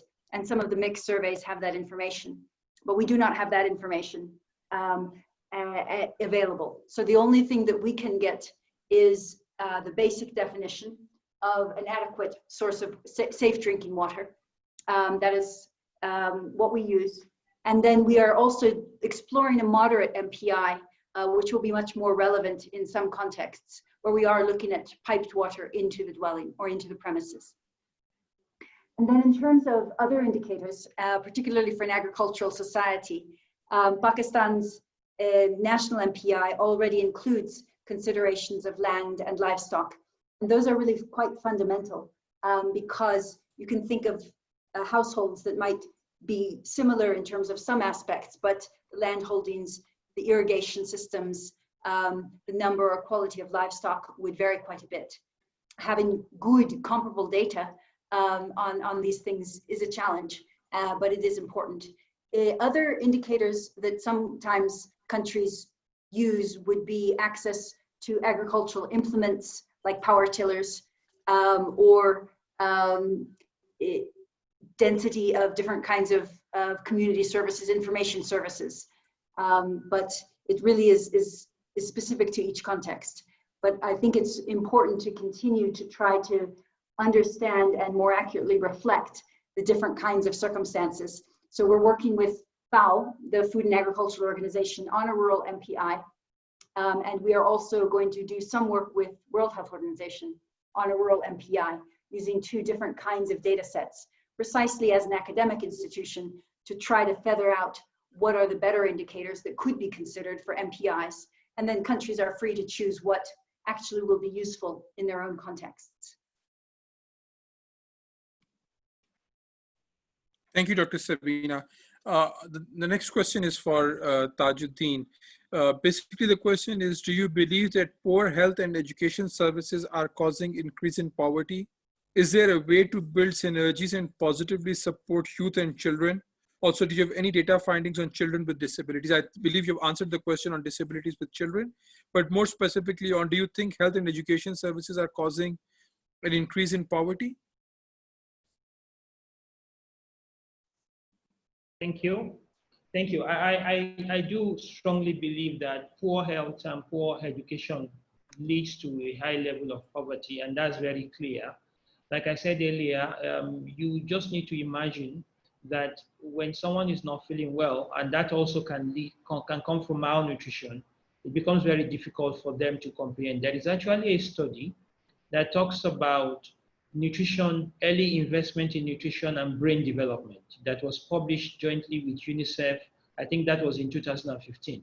So early cognitive development that is linked directly to nutrition and stimulation is a huge investment on how well somebody will do well in life in terms of productivity and learning. So really, there is a correlation. What else can we do? There is already a lot of investment in health and education, but during this COVID era, we have also learned that there is an opportunity in several models of learning, blended learning. I don't want to just say digital learning, but blended learning, alternative learning with a clear objective of impacting skills and knowledge will be critical. Beyond that, and I want to commend the government of Pakistan, that the government of Pakistan last year actually rolled out the skills development policy in education. And this is intending to take learning beyond the traditional classroom learning to actually skills development, because that all of these are critical to long-term productivity in the country. From the health front, I want to start by saying that investment in early childhood development across different platforms is critical. So that starts from pregnancy time, stimulation of mothers, and also all the investment we bring into early nutrition, access to immunization. All of them will give us a strong child that can then survive all the ordeals of life as they move forward. So yes, early investment in health and nutrition is critical. And now with COVID, we've learned many new ways of doing things. Let me end my response on this by saying that you may know that during this COVID era, we were able to work with the government and partners to roll out telemedicine. So again, the use of telemedicine has also further improved access of people to healthcare where there is internet access. So there are options that we can take, and we just need to scale that up in the interest of the children today, but in the interest of productivity tomorrow, which is the link for multidimensional poverty. Thank you. Thank you, Tajudeen. We now move to again to Dr. Sabina, and a very interesting question. Dr. Sabina, are there, with respect to Pakistan, which MPI indicators have improved since the last MPI data on Pakistan, like the global report, but the indicator level analysis, what do you think have helped in improving Pakistan's indicators overall? Which indicators have helped Pakistan improve its overall in MPI index value?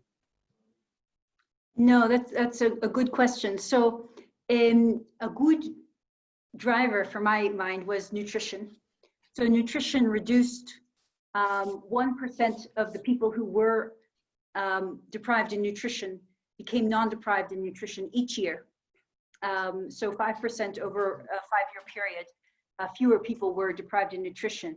But there was also a very visible reduction in child mortality in the last 5 years. Actually a much bigger reduction than we see in other countries.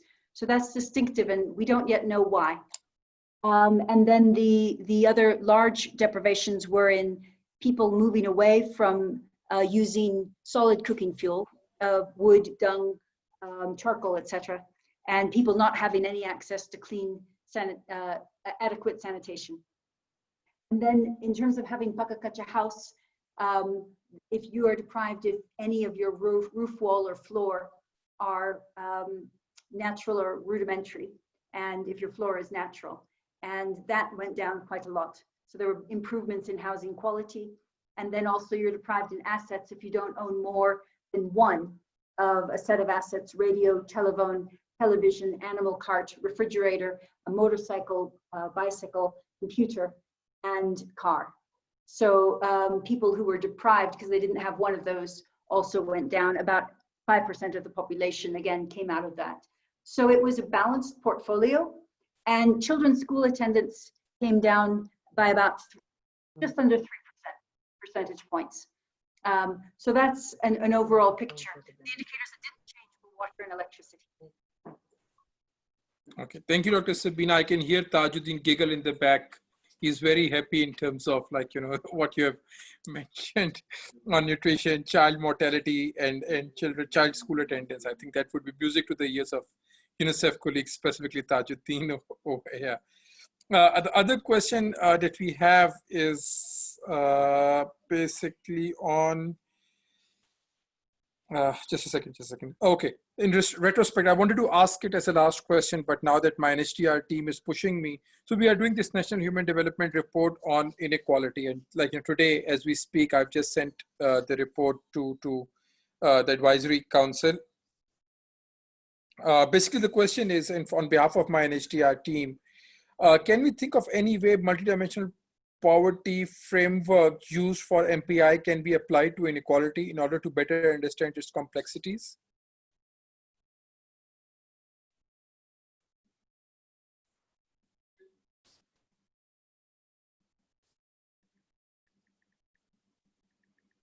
Who is that question for? Dr. Sabina, my apologies. So how does the MPI framework has implications on multidimensional poverty, on inequality? No, that's a fantastic question. Because inequality is and the injustice of inequality is exacerbated in a time of COVID when poverty is going up. And so we are very much concerned about that. One way of thinking of inequality is that it's the distance between the top and the bottom of the distribution. But the most worrying part of inequality is the people in the bottom. And so if you reduce poverty, inequality goes down because the poorest rise. And so the bottom of the distribution comes up. And so almost automatically, by redressing the terrible, you know, situations in which people find themselves, you will be reducing inequality in perhaps its morally most difficult aspect. But then, as colleagues pointed out, Qazi Isa and others, when you go down to the district level, the inequalities across districts in Pakistan are really tremendous. And so also that can be profiled. Last year in the Global Human Development Office's and OFI's report on the Global MPI, it was called Illuminating Inequalities. And we showed, for example, the difference between a global level and then when you go down to the subnational levels, how much inequality within countries is visible by geographic regions, by age cohorts, by other features. We've just released this week a briefing on ethnicity, for example. And so I think that also looking at inequalities in terms of the burden of the poor within different districts is another lens at which to look at it. And I think the last invitation is not quite an answer to the question, but I think we do have to remember and continue to invite the business leaders, the philanthropists, the people who might be towards the top of the distribution to be our partners and to work in solidarity and to work from their professional stations to be part of this fight against poverty. And OFI have spun out a social enterprise in which business leaders are basically using a census instrument to identify the MPI poor among their own employees so that they, out of their solidarity with their fellow human beings and employees, can reduce poverty for their employees and at the same time nationally. And I think it's that kind of conversation and not just accusing the rich for being rich, but really finding common points of exchange because we all have moral fibers. That can also be part of the conversation. Thank you, Dr. Sabina. We still have 10 minutes, so but there are a lot of questions that are coming in. One question, maybe for Dr. Sabina, from more of a technical context, but also applicable to other panelists, maybe Qazi Saab as well. Do you think there is a scope to include human rights and human security as part of the indicators on MPI? Yes. So I worked for many years at the Human Security Commission, chaired by Amartya Sen and Sadako Ogata, and we spent a lot of time on the relationship between human development, human rights, and human security, because all three of those conceptual frameworks are very rich, and they should inform measures and actions to redress poverty. Human rights, for example, give poor women, men, and children a voice, a recognition that they themselves are rights bearers, and it's part of the dignity of the struggle. And human security recognizes that poverty can go up as well as down, and it tries to give a kind of a priority to the core aspects of human life that's on a par with the kinds of attention and financial economic resources that are devoted to national security, the protection of territorial boundaries. And so I think that all of the concepts can come in. At the end of the day, as I said earlier, people from different perspectives have to come to a common measure, a national MPI for Pakistan or some other tool. And it won't be perfect, but so long as you can stress test it and make sure that from a rights angle, from a security angle, from a human development capability approach angle, from a basics needs approach, from a social exclusion approach, it carries information in a way that has integrity and policy salience, then I think that's useful. There are some governments, and particularly Mexico, that implemented a social rights approach. It gave income 1/2 of the weight, and it gave all of the social rights 1/12 of the weight. And that's how it's structured, its MPI. But many countries have a blend of approaches, and that's what they find is most appropriate in their particular contexts. To these, I must add, because I did my DPhil work in Pakistan, the importance of participatory work, of working to hear the voices of poor people in communities who are the experts on poverty. And they may not have a conceptual framework, but they certainly have deep insights that we can learn and be challenged by in terms of how accurate our measures really are. Thank you, Dr. Sabina. Qazi Sahab, any response from from a practitioner's context of how human rights or human security are important for multidimensional poverty? I think, it's difficult to follow what Dr. Sabina has said. It was a very profound and thoughtful response. I, fully endorse what she said. In terms of from a practitioner's point of view, because our whole modus operandi is based on, engaging with the community, working with through their institutions. And actually, one of the couple of things is to know their own rights, be it the constitution of this country. And I think once you start to get to know your rights, then you actually know what they are. And I think this is part of our work that we do as well in terms of a lot of our work is with women, people with special abilities. Like we were also trying to, when the census was happening in 2017, wanted that the census should include a part which would actually let us know how many people with special abilities there are in Pakistan. Sadly, so you have to do public interest litigations for to ensure that people are, we don't even know what the numbers are. Like the last census showed that there was 0.48%, people with special abilities. I mean, that's ridiculous. We've done our survey, 8 districts, door to door, and we found out that it varies between 8 to 12%. So yes, human rights is extremely important. And I think we as practitioners need to actually reach out to communities to engage with them, to tell them what their rights are, to know about the Constitution of Pakistan, which gives every citizen. I mean, it's a very profound document, and I think we need to make it more public. But in terms of, I look forward to looking at some of the work that Dr. Sabina is mentioning, especially the one in Mexico, in terms of how we can. So we're always trying and struggling with ways to do it, which, so that the voices of the people are heard in the corridors of power. Okay. Thank you. Thank you, Qazi Sahab. The next question is for Tajudeen, and I'm wary of time as well. We still have 6 minutes, so we'll try to finish it on time. But these are interesting questions that are coming, so I'm also interested, fascinated by the way our participants are thinking. Saleh has asked this question in terms of measuring child poverty implicitly assumes that there are some significant child deprivations that are independent of choices, entitlements, and capabilities of household head. So what are these indicators where do you think the child poverty would have larger impact? And you can give evidence from some international sources.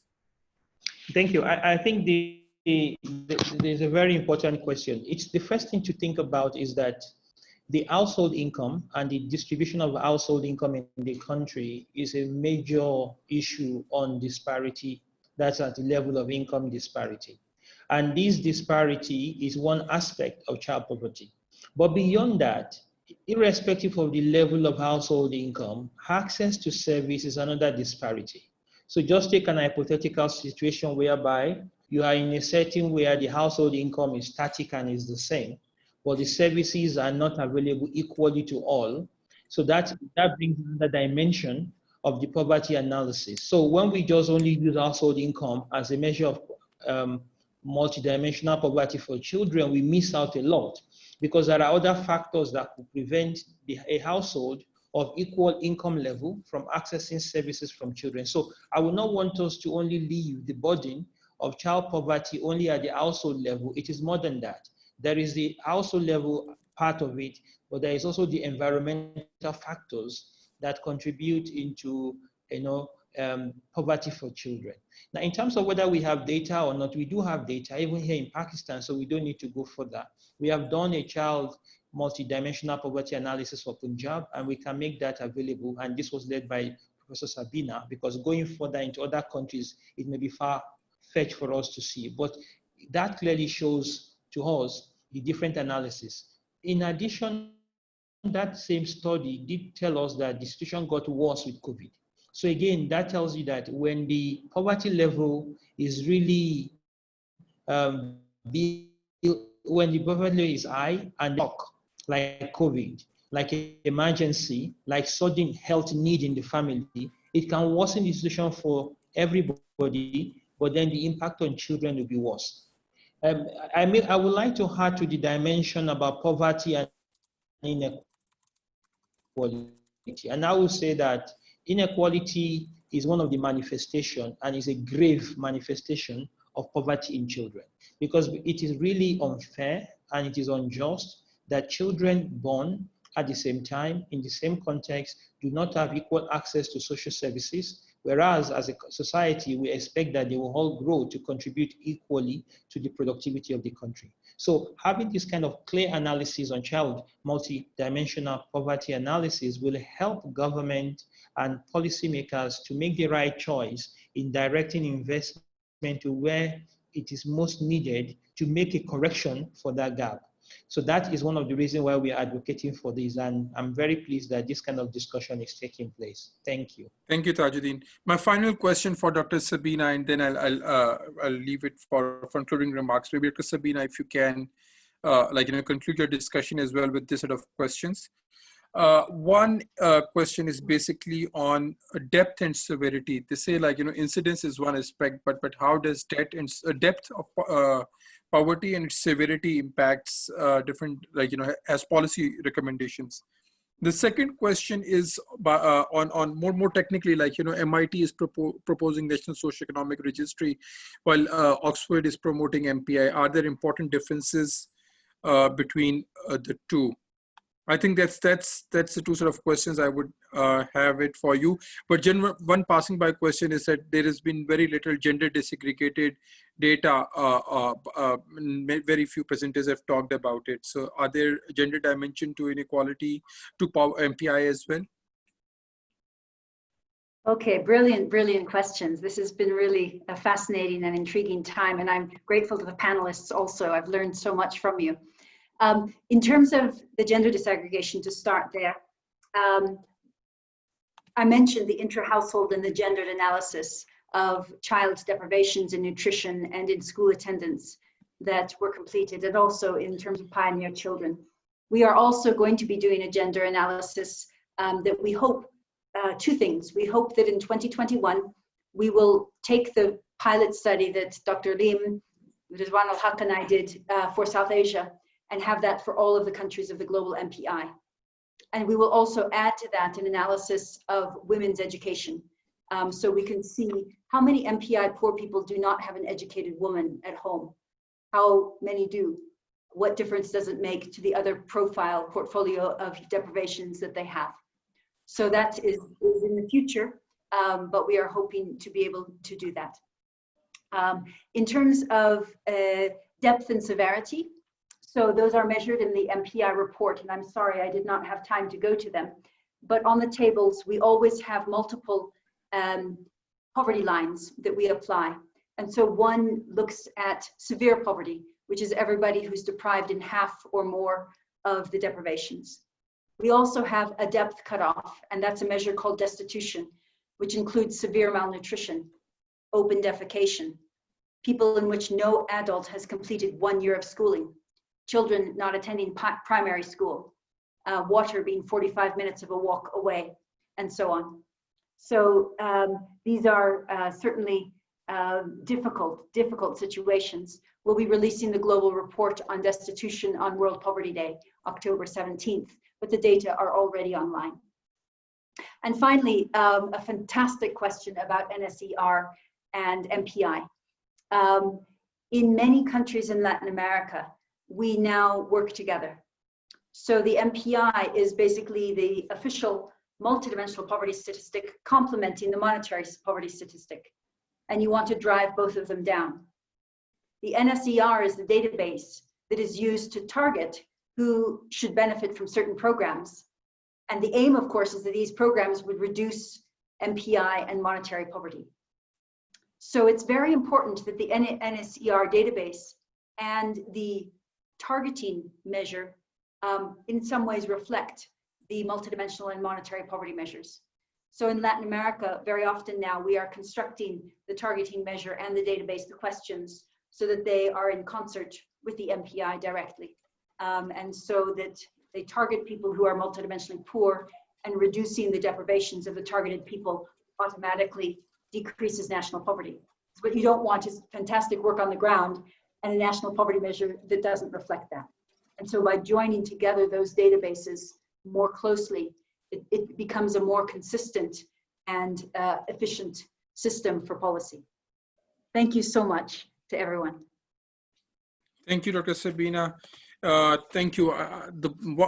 One reason why, this COVID-19 is fascinating me is only that we can have many of these webinars and have international participants, local policymakers, stakeholders, practitioners participate, and our volume of attendees, it was as high as 100 at some point during the discussion. So that's the only thing, we're getting more exposure to this policy debate, and that's where UNDP is willing to contribute and try to bring more evidence-based research and analysis and opinions of policymakers to the participants. With this, I would like to thank you all for being here. Special thanks to Dr. Sabina, who took time off and made herself available to present the Global MPI and its implications on Pakistan. My special thanks to Dr. Shabnum, Tajudeen, Qazi Azmat Isa for for your wonderful presentation and participation in the discussion.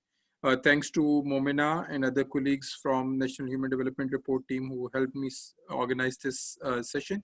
And lastly but not the least, we also had the interpreter Anam with us, who was using sign language for people with for interpreting the discussions to wider audience.